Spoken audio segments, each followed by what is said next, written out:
Am I too old to use technology?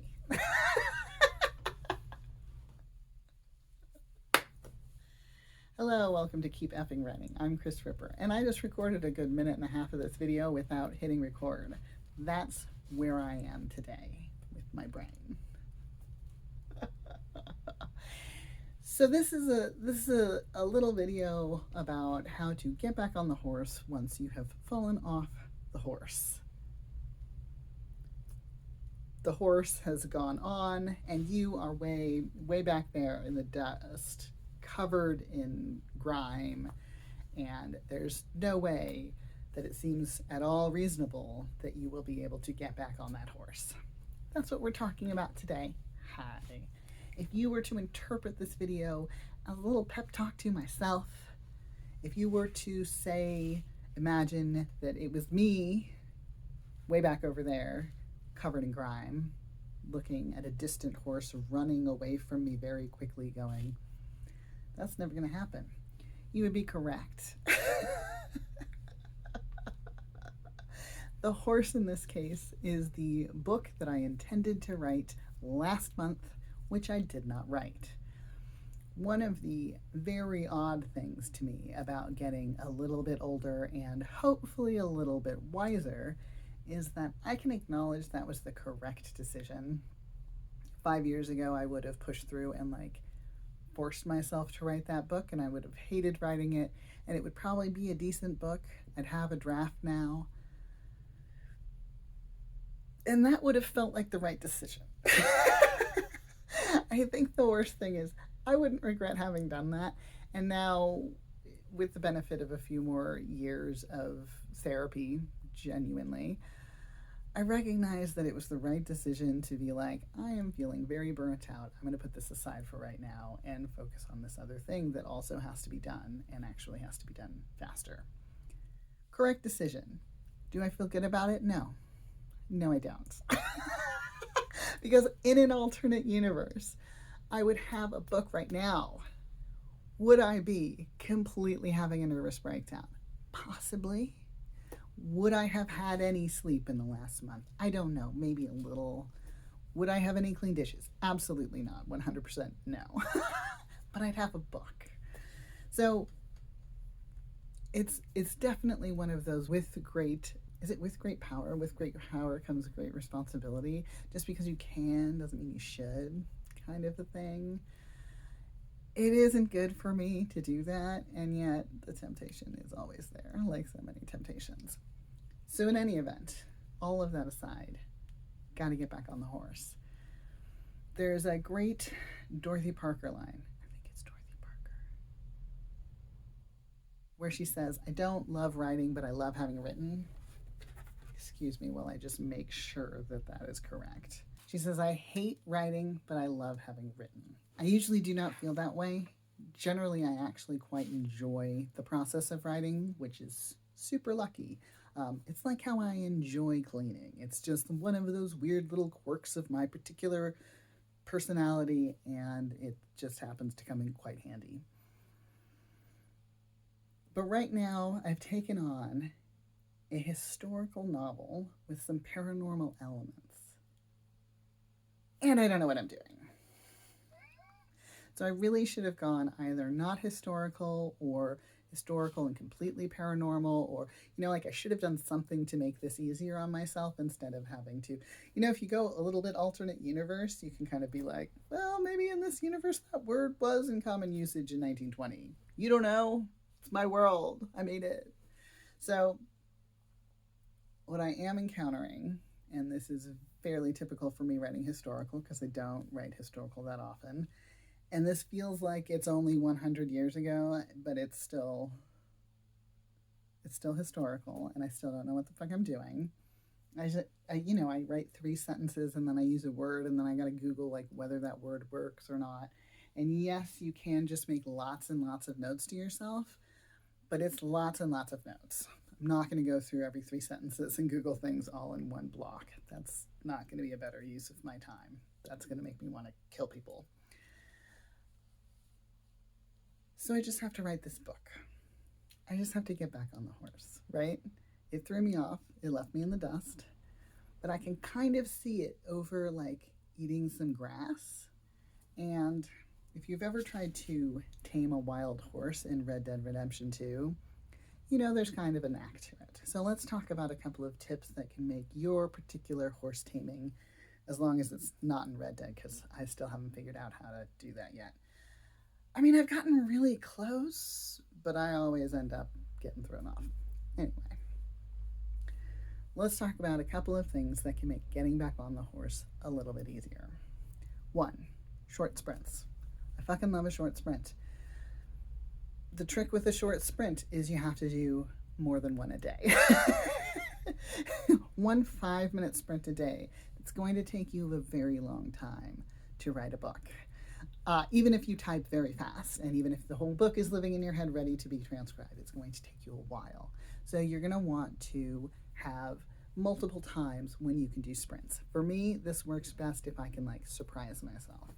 If I have it up in a window and I'm like, oh, you know, I just watched 3 Adam Savage YouTube videos, like maybe I should do something else. And I'm like, oh, I'll do 5 minutes, motherfucker. I will set this timer so I can see it tick down, and I will do 5 minutes. And maybe that's a paragraph. Sometimes it is. Sometimes it's a fucking sentence. Sometimes it's a whole page. Doesn't fucking matter. The whole point is just, you're just getting back into it. It's a slightly easier way to ease into it. I have said before, I will say again, I don't love a 2-hour block of time for writing. That doesn't work for my brain. My brain does not need 2 hours to get into the flow of things. I've been writing a long time. I've done much of that writing in very highly distractive places, so that's just not a thing that my brain requires. Totally okay if yours does. Many brains seem to need that. For me, it's too much fucking time. That is an overwhelming amount of time. So I'm going to do a 5-minute sprint, a 10-minute sprint, a 15-minute sprint. Maybe if I start getting a little more comfortable, I'm going to do a 40-minute. I like a 40, a 45. Those are more comfortable for me when I'm in it, when I'm not just getting back on the horse. So that's tip number 1, short sprints. Tip number 2, lower the bar. Lower the bar. Set the bar so low, the only thing you have to do to get over it is to open the program or to take out your keyboard if you have a external keyboard. You know, like very basic things can just get you into the mode a little bit. So I like to have a thing open in the window where Scrivener or Obsidian or whatever I'm writing in is there. And I like to have it on a habit tracker or some kind of thing, or even my task thing in TickTick. Just like, do something about the book today, and then I can tick it off. And weirdly, this is going to sound a little bit like one of those things productivity bros say, but if I cross that off in the morning, like if I just open the program and it's ready to go, it's as if the pressure disappears because I've already ticked it off. I'm done for the day, and it makes it easier to actually get a little tiny bit of writing done. Am I going to write a whole chapter? Maybe not, but it does make it easier for my brain to be like, oh, we've already met that goal, so anything we do after this is fucking cake. Also, if you do more, put it on your fucking list and tick it off, okay? The retroactive